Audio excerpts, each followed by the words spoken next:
بسم اللہ الرحمن الرحیم رب اشرح لی صدری ویسر لی امری واحلل عقدۃ من لسانی یفقہوا قولی۔ اس پروگرام میں آپ کا بہت بہت خیر مقدم ہے۔ پچھلے کچھ ایپیسوڈ سے ہم سیرت کے واقعات آپ کے سامنے رکھ رہے ہیں۔ سیرت کے معنی ہوتے ہیں لائف آف دی پروفیٹ محمد صلی اللہ علیہ وسلم، یعنی پروفیٹ محمد صلی اللہ علیہ وسلم کی زندگی کے حالات۔ اور جب ہم سیرت کو پڑھتے ہیں یا سیرت کے بارے میں جاننے کی کوشش کرتے ہیں تو ہم صحابہ کے واقعات بھی اسی کے ساتھ ساتھ ہم جان پاتے ہیں۔ صحابہ یا کمپینینز وہ لوگ تھے جو پروفیٹ محمد صلی اللہ علیہ وسلم کے اوپر ایمان لائے اور آپ کے مشن کا انہوں نے بھرپور ساتھ دیا۔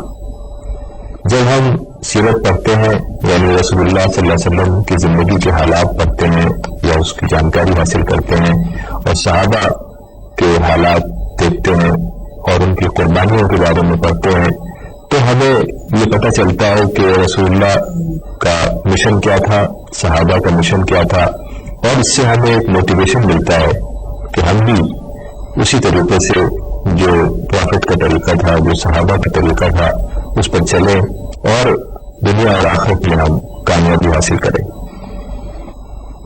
تو کتابوں میں آتا ہے کہ جب رسول اللہ صلی اللہ علیہ وسلم نے مکے میں شروع کے زمانے میں اسلام کی دعوت لوگوں کو دی تو ایک بار کا واقعہ ہے کہ ابو سفیان اور ان کی بیوی جن کا نام ہند تھا وہ گھوڑے پہ کہیں جا رہے تھے اور ان کے بیٹے جن کا نام معاویہ تھا وہ گدھے پر بیٹھے ہوئے تھے۔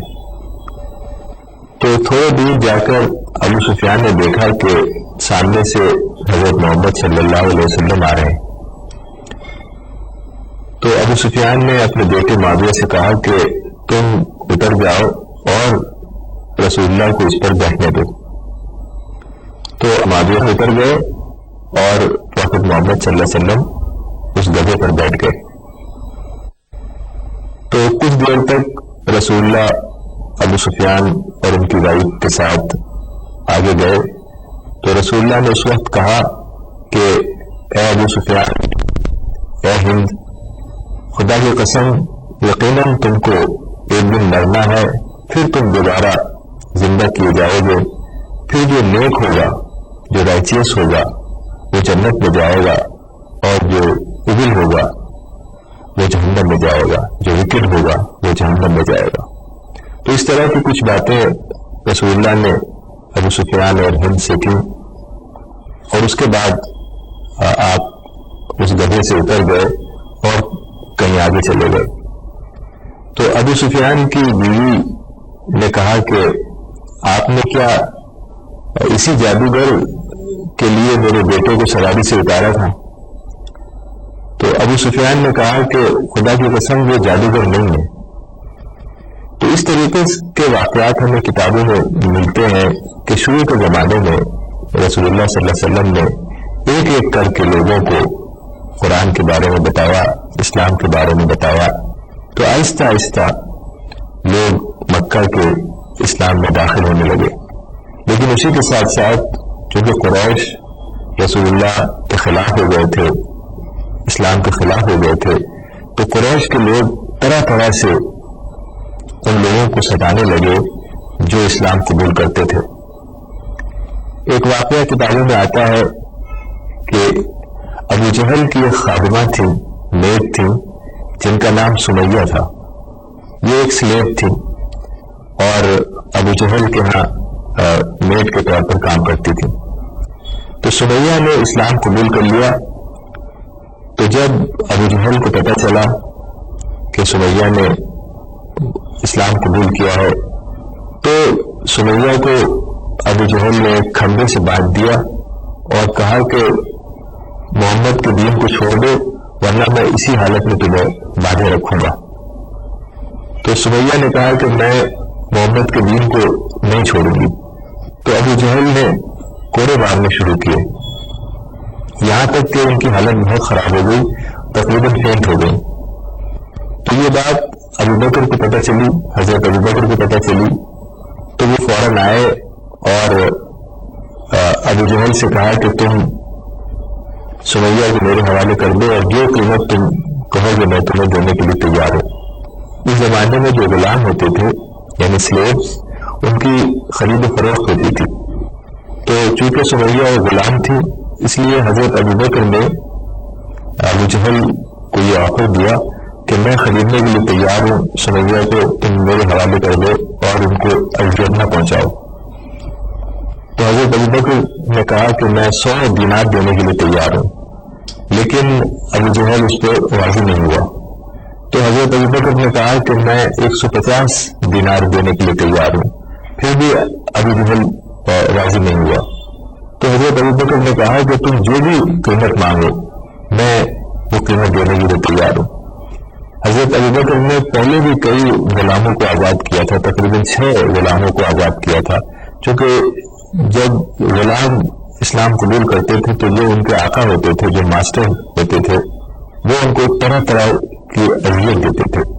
تو حضرت ابوبکر کو جب پتہ چلتا تھا تو وہ جا کر وہاں غلام کو جو بھی پیسے اس کے مالک جو بھی مانگتا تھا وہ دے کے اس سے آزاد کر دیا کرتے تھے۔ تو اسی طریقے سے حضرت ابوبکر نے ابو جہل سے کہا کہ جو بھی قیمت تم کہو میں دینے کو تیار ہوں، تم سمیہ کو فروخت کر دو اور میں اس کو آزاد کر دوں گا، لیکن ابو جہل تیار نہیں ہوا۔ تو یہ دیکھ کے مکہ کی کچھ عورتیں بھی آئیں ابو جہل کے پاس، جن کی مدد کی تھی سمیہ نے کہ سمیہ کو اتنی تکلیف نہ دو، ان کو چھوڑ دو، لیکن ان کی بات بھی ابو جہل نے نہیں مانی۔ پھر ایک دن ابو جہل حضرت سمیہ کو کعبے لے گیا اور وہاں بھی یہی بات کہی کہ تم محمد کے دین کو چھوڑ دو۔ تو حضرت سمیہ نے کہا کہ میں محمد کے دین کو نہیں چھوڑوں گی۔ تو وہاں کعبے کے سامنے ابو جہل نے اتنا مارا حضرت سمیہ کو کہ ان کی وہی موت ہو گئی، وہیں انہوں نے دم توڑ دیا۔ تو اس طریقے سے حضرت سمیہ کو اسلامی تاریخ میں پہلی شہید کا درجہ حاصل ہے۔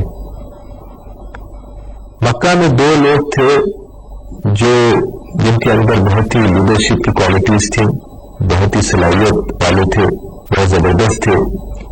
ان میں سے ایک کا نام تھا عمر بن الخطاب اور دوسرے کا نام تھا عمرو بن ہشام۔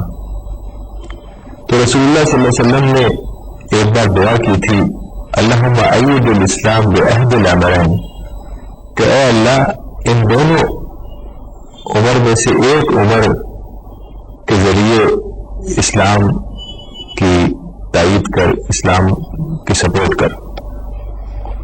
تو اس دعا کے کچھ عرصے کے بعد حضرت عمر رضی اللہ عنہ نے اسلام قبول کیا۔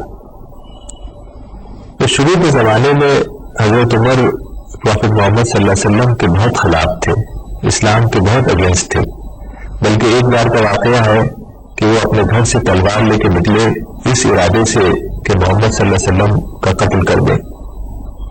تو راستے میں ان کو نعیم ابن عبداللہ ملے۔ تو نعیم نے پوچھا کہ اے عمر تم کہاں جا رہے ہو؟ تو حضرت عمر نے کہا کہ میں محمد کے گھر جا رہا ہوں، آج ان کا کام تمام کر دوں گا۔ تو نعیم نے کہا کہ تم پہلے اپنے گھر کی خبر لو۔ تو حضرت عمر نے کہا کہ کون سا گھر؟ تو نعیم نے کہا کہ تمہاری بہن یعنی فاطمہ اور تمہارا بہنوئی یعنی سعید بن زید دونوں نے محمد کا دین اختیار کر لیا ہے۔ تو یہ سن کر حضرت عمر کو بہت غصہ آیا، تو انہوں نے راستہ بدلا اور سیدھے اپنے بہن کے گھر کی طرف کا رخ کیا۔ تو جب بہن کے گھر پہنچے تو اس وقت ان کی بہن یعنی فاطمہ اور ان کے جو بڑے اللہ تھے سعید بن زید دونوں قرآن کی تلاوت کر رہے تھے۔ تو جب انہوں نے عمر کی آہٹ سنی تو قرآن کا جو حصہ وہ پڑھ رہے تھے اس کو فوراً چھپا دیا۔ تو جب حضرت عمر اندر آئے تو سعید بن زید سے یعنی جو ہسبینڈ تھے ان کی بہن کے، فاطمہ کے ہسبینڈ، ان سے کچھ تکرار ہوا، کچھ غصے کی باتیں ہوئی۔ اس کے بعد حضرت عمر نے ان کو مارنا شروع کر دیا۔ تو یہ دیکھ کر حضرت عمر کی بہن یعنی فاطمہ اپنے شوہر کو بچانے آئیں لیکن اسی دوران ان کو چوٹ لگ گئی اور ان کے چہرے سے خون نکلنے لگا.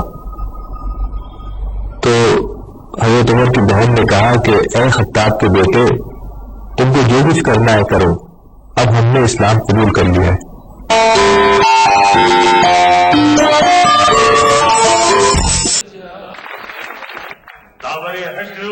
تجھے میری عبادت کی قسم، یہ میرا نامہ اعمال اضافی ہوگا، نیکیاں گننے کی نوبت ہی نہیں آئے گی. میں نے جو ماں کو لکھا ہے وہی کافی. ترقیوں کی دوڑ میں اسی کا زور چل گیا، بنا کے اپنا راستہ جو بھیڑ سے نکل گیا. معیاری شعر و ادب اور اردو زبان کے فروغ کی جانب ای ٹی وی اردو کی ایک اور پہل. دیکھیے پروگرام انداز بیان ہر پیر کا جمعرات دوپہر 2:30 بجے صرف ای ٹی وی اردو پر.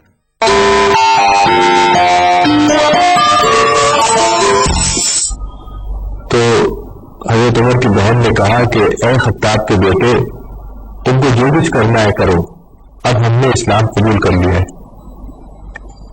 تو جب حضرت عمر نے دیکھا کہ میری بہن کے چہرے سے خون نکل رہا ہے تو ان کا غصہ ٹھنڈا ہوا. یعنی جو ان کا کانشنس تھا، جو ضمیر تھا، وہ جاگ اٹھا.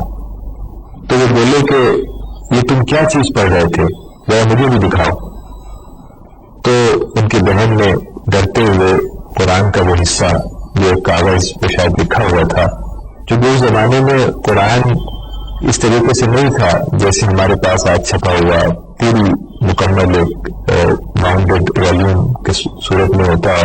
اس زمانے میں تو کچھ حصے لوگوں کے پاس ہوتے تھے، چند صورتیں ہوتی تھی کاغذ پہ لکھا ہوا یا کسی اور چیز پہ لکھا ہوا.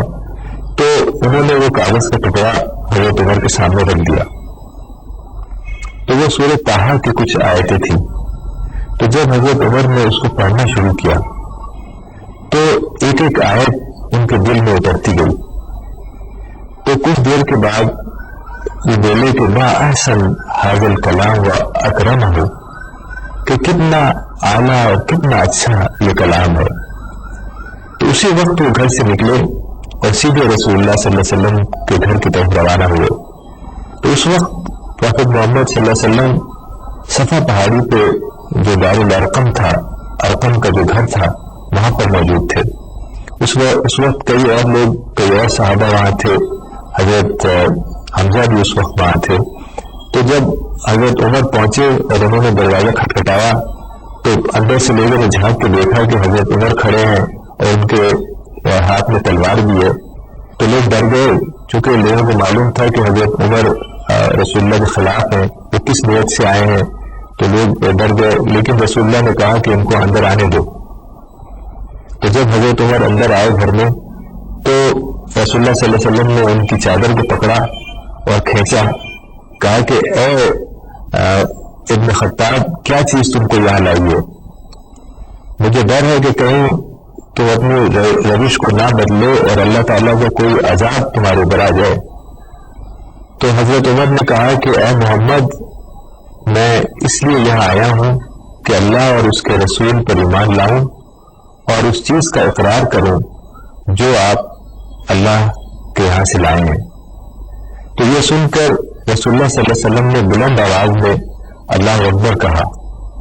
تو گھر کے جو اور لوگ تھے جو اندر تھے ان کو یہ معلوم ہو گیا کہ حضرت عمر نے اسلام قبول کر لیا.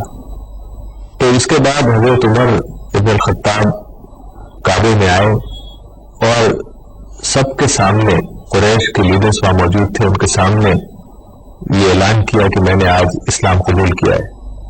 تو یہ دیکھ کر قریش کے کچھ لوگ حضرت عمر سے آ کے لڑنے لگے، لیکن چونکہ حضرت عمر بہت ہی پرسنالٹی والے تھے، بہت ہی طاقتور انسان تھے، انہوں نے سب کو دھکیل دیا اور اسلام کی صداقت کو بلند آواز میں اعلان کیا. تو اس طریقے سے حضرت عمر نے جب اسلام قبول کیا تو اسلام کو طاقت حاصل ہو گئی. اس وقت جو مکہ کے لوگ تھے، جو کمزور تھے، جو نماز نہیں پڑھ سکتے تھے کعبے میں جا کر، تو ان لوگوں کے لیے نسبتاً کچھ آسانی ہو گئی. تو جب حضرت عمر رضی اللہ عنہ نے اسلام قبول کیا تو اس وقت مسلمانوں کی تعداد تقریباً 50 ہو گئی، اور یہ واقعہ پروفٹ ہوڈ کے 6 سال میں ہوا، یعنی جب رسول اللہ صلی اللہ علیہ وسلم کو پیغمبر بنایا گیا اور ان کے اوپر قرآن ریویل ہونا شروع ہوا تو اس کے 6 سال کے بعد حضرت عمر نے اسلام قبول کیا۔ تو اس طریقے سے مکے کے لوگ ایک ایک کر کے اسلام میں داخل ہونے لگے۔ کوئی شخص ایسا تھا جو پہلے سے اپنے آبائی دین اینسیسٹرز کے ریلیجن پر اطمینان نہیں تھا، اس نے جب رسول اللہ صلی اللہ علیہ وسلم کی باتیں سنی، قرآن کی باتیں سنی، توحید ایک خدا کی باتیں سنی، تو اس کو یہ باتیں اس کے دل کی آواز لگی، تو اس نے اس طریقے سے اسلام قبول کیا۔ اور اسی طریقے سے کچھ لوگ جنہوں نے اپنے سفر کے دوران، یعنی جو لوگ ٹریڈ کے لیے مکہ سے سیریا یا پیلسٹائن وغیرہ جایا کرتے تھے، وہاں انہوں نے کرسچن اسکالر سے یہ باتیں سنی تھی کہ عرب میں ایک پیغمبر پیدا ہوگا، ایک پیغمبر ظاہر ہوگا۔ تو جب انہوں نے دیکھا کہ رسول اللہ صلی اللہ علیہ وسلم نے پیغمبری کا اعلان کیا اور قرآن ان کے اوپر نازل ہوا، تو انہیں بھی یہ باتیں ان کے دل کی آواز لگی اور وہ بھی اسلام میں آہستہ آہستہ داخل ہونے لگے۔ تو اس طریقے سے دھیرے دھیرے بہت سے مرد، بہت سے عورتیں، بہت سے بچے اسلام میں داخل ہوئے اور مکہ میں اسلام آہستہ آہستہ پھیلنے لگا۔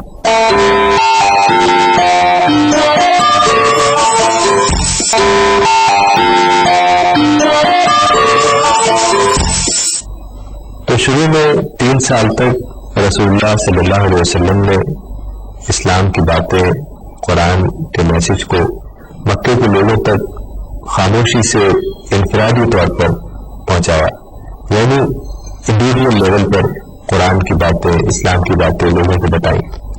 لیکن 3 سال کے بعد قرآن میں یہ حکم آیا سورہ المدثر میں کہ اب وہ وقت آ گیا ہے کہ اسلام کی تعلیمات کو، اسلام کی ٹیچنگز کو، قرآن کی باتوں کو کھلم کھلا بیان کیا جائے، یعنی پبلکلی لوگوں کو قرآن کے بارے میں بتایا جائے۔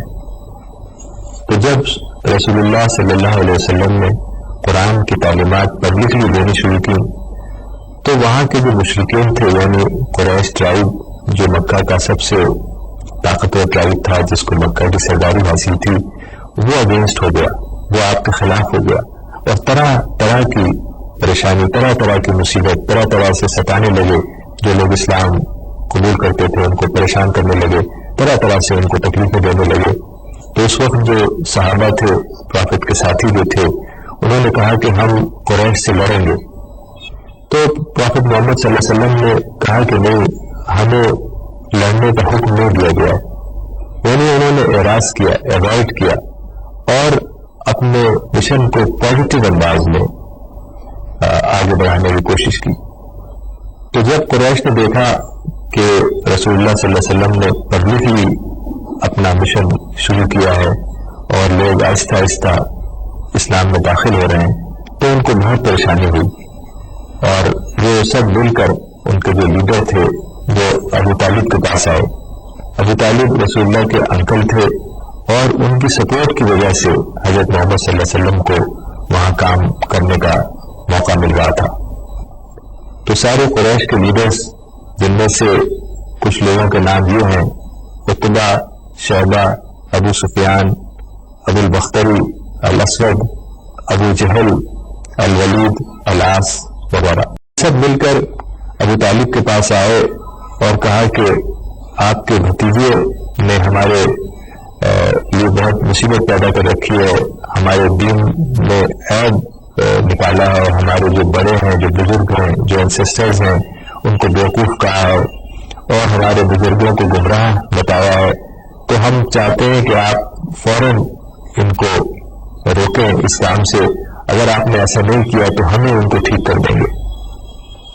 تو ابو طالب نے نرمی سے ان کی باتیں سنی اور ان کو واپس کر دیا، لیکن رسول اللہ صلی اللہ علیہ وسلم سے کچھ نہیں کہا۔ تو اس طریقے سے رسول اللہ صلی اللہ علیہ وسلم مکہ میں اپنا مشن پھیلانے میں ابو طالب کی سپورٹ کی وجہ سے بہت ہی آسانی سے کام کرتے رہے.